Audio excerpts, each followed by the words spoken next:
What's up, peeps of the YouTubes? I'm at home because I work today, and I mean that as in I work today.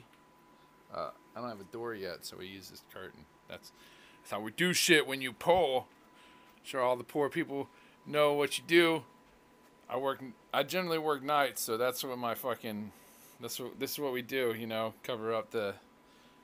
Yeah, I have a chandelier, motherfucker. That's what I have in this house. Oh! So, anyways, I'm reading this fucking shit on Twitter. And if you want to follow me on Twitter, it's at Quell. Go look at my fucking shit. And you'll see the comment. You'll see what I'm talking about. I'm sure Apex has been reading some of my mentions. Anyways, there's this dude on here. I'm not going to name him. Because, whatever. It's not, it's not, I don't feel like it's responsible to name people. But anyways, I'm talking to this guy. And I don't know if he's young. I didn't look at his bio. I probably should have. A lot of times you can go look at someone's bio and maybe understand them a little bit. For those who don't know and are just watching this, for me, I'm 39 years old. I've been gaming since the Atari 2600. I've played on ColecoVisions. I had an Odyssey. I've had a ton of different, old, shitty fucking systems when I was younger. I got an NES in 87, a Genesis in 91 or 92. It's hard to remember. It was a sketchy time of my life. I bought my own first system, in 96. That was my PlayStation. I went from PS1 to Dreamcast because I've always been a big Sega fan. There was no Saturn where I lived. They sold out, and then we never got any more.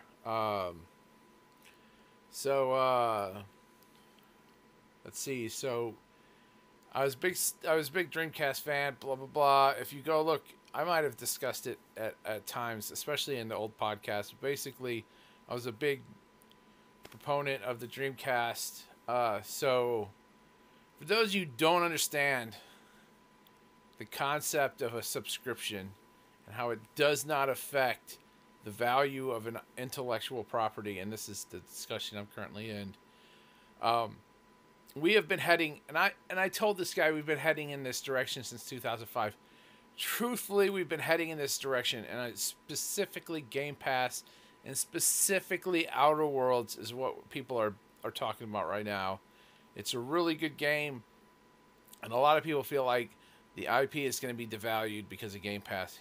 Let me explain something. We've been heading in this direction for a long, long time.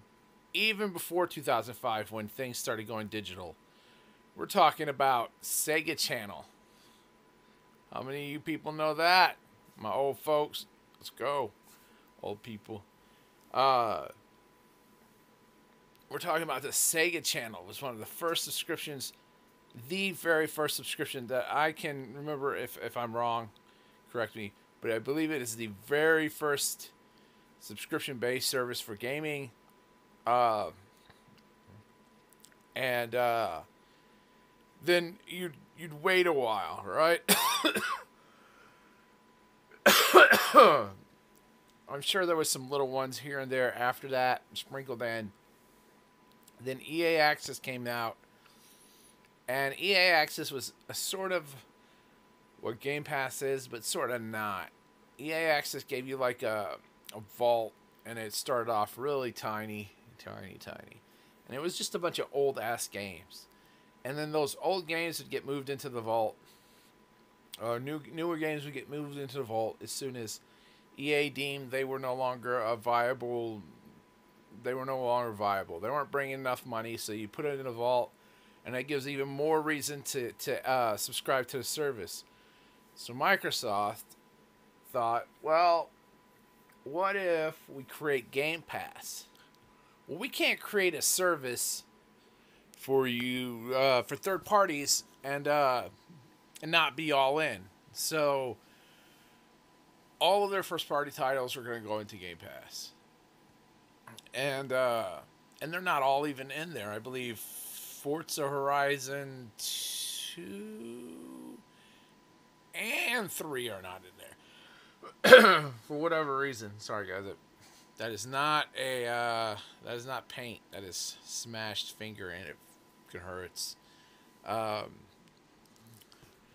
so, anyways, I'm talking to this guy, and I'm thinking, why is this coming up?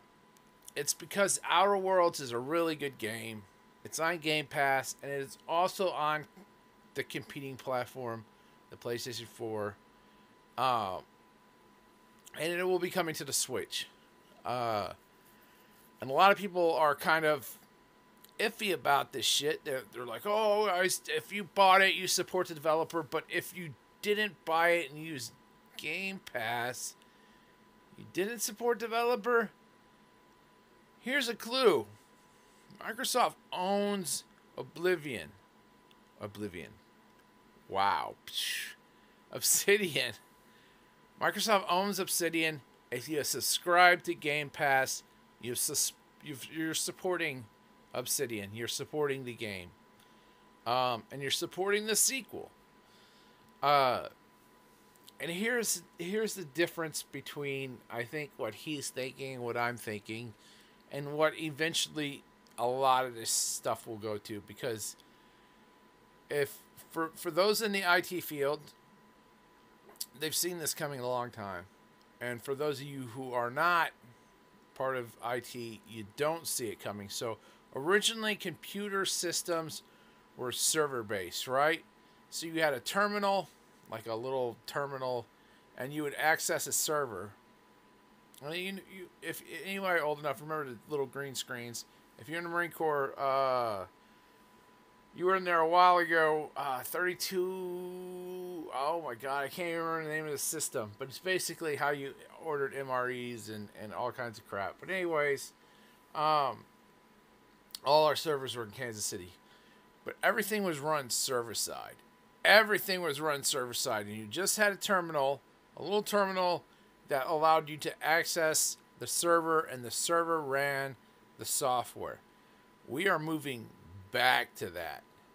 What happened was Silicon got to the point where everything could be run local. And if you run things local, things run better, right? But now we're getting to the point where we're not improving locally fast enough. Our technology is at the point where it's not financially feasible to run things locally. I mean, people are running like $3,000 rigs, $5,000 rigs, custom cooling, and they can't run Control at 4K 60. And I'm over here on my Xbox One X, but we won't talk about that. But these custom systems with their custom cooling systems, and they just eat away a ton of power. So what's happening is things are starting to slowly move server side. And now Game Pass isn't that. PlayStation Now is a little bit of that. Although they've kind of moved back to allowing you to download games. And I think as long as your platform of choice, whatever that happens to be, if it has a subscription-based service and you can download a game and it plays on your system, that's great. But I think eventually we are going to move completely away unless some new technology comes out, we figure something out. I just don't see how we don't continue down this line of everything's going to move server side. Everything's going to move server side. And then they recoup their value by charging you subscription fees. And in order to get a subscription fee from you, they must continue to release content that you want to subscribe to. And the benefit for gaming, and specifically for gaming on consoles, is that if you want to keep this content and maybe you don't want the subscription, you do get a huge discount on the content. This is something that you can't do on Netflix. You can't be like, I really like this Netflix show, I'm going to go ahead and buy it. Right? I'm gonna buy it for 20% off, and they're gonna send me the disc or whatever, however they would do it digitally, whatever. Uh, so I don't see. The whole thing goes back to devaluing the product. This is the direction we're moving in. Maybe 10 years ago, this devalues the product. Doesn't devalue the product anymore. This is the direction we've been moving in for a long, long time. And people need to just get the fuck over it. And to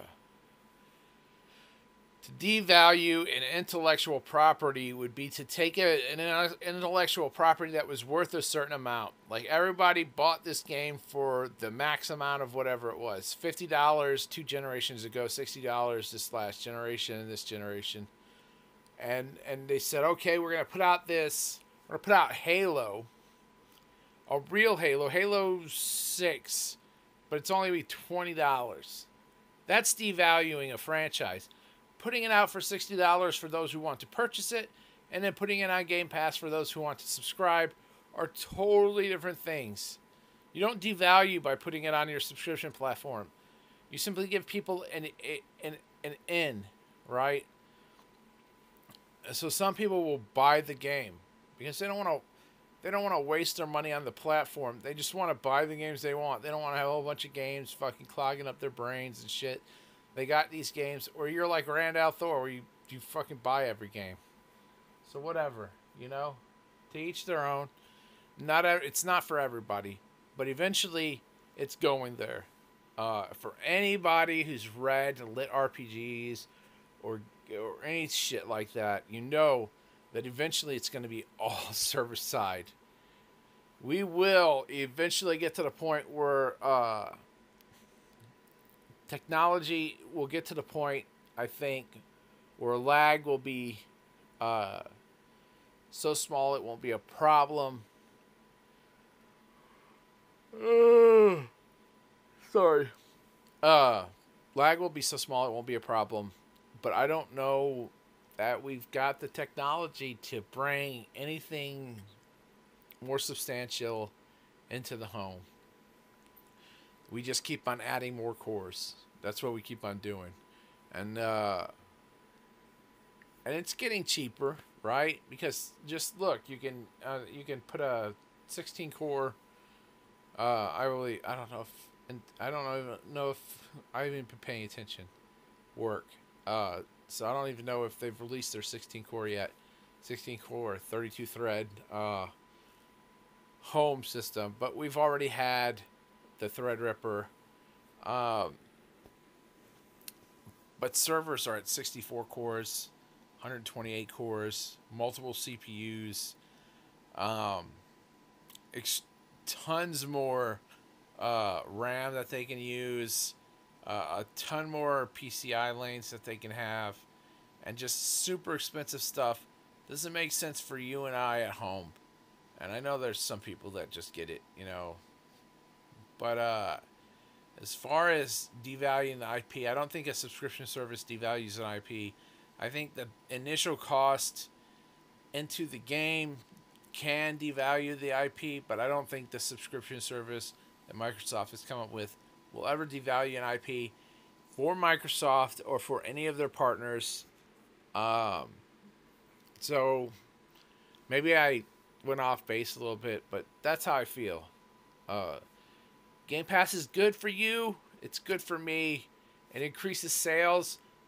I've only heard one negative thing from a developer ever, but I've heard tons of positive things from a lot of developers about sales, about increase in activity in their games, and eventually you're gonna start seeing some things made specifically for Game Pass, right? You'll throw your game on Game Pass, and then you'll keep on adding to that game, right? So the people will be able to get absorbed into Game Pass, much like a lot of authors do on Amazon. A lot of authors who maybe have like 5 books, they'll go ahead and put book 1 on